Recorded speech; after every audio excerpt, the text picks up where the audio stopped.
Hello guys, welcome to my channel Korean Barbecue. At ngayon, nandito tayo sa Malagonlong Bridge, also known as Tulay ng Malagonlong. At ngayon, under construction po ito at nalagyan po ito ng sewage para hindi po gumuho yung mga bahagi ng tulay. Inayos din po ang parking lot po para sa mga taong mga bibisita. Ang tulay na ito ay may 5 span o 445 feet or 136 meter long stone arch bridge built during the Spanish colonial period in Tayabas, Quezon, Philippines. The bridge is known as one of the oldest bridge as well as the longest bridge made during the Spanish era. It was declared as a national cultural treasure under the historic bridge of Tayabas.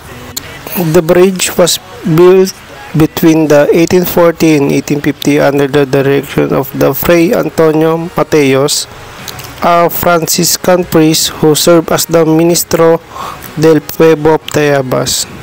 The bridge was made by the people of Tayabas through forced labor.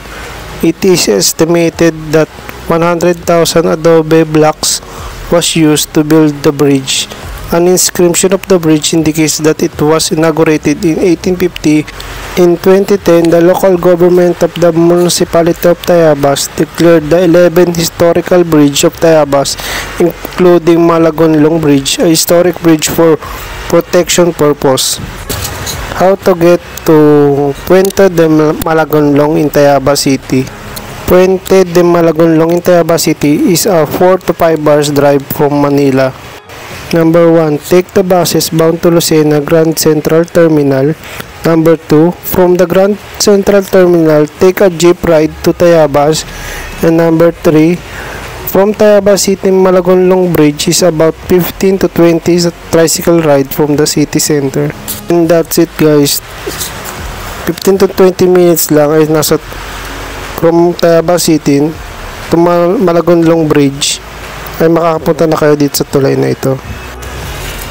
Marami ditong mga tao na naliligo at naglalaba. Ipagtanong nyo lang to sa mga tao malapit dito at matuturo na nila kung saan ito.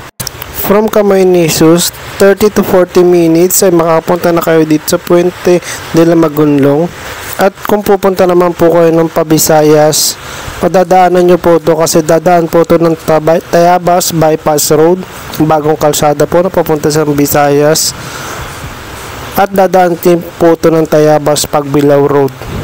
Thank you guys for watching my channel as we explore the beauty of the bridge of Puente de Malagonlong. Thank you guys for watching.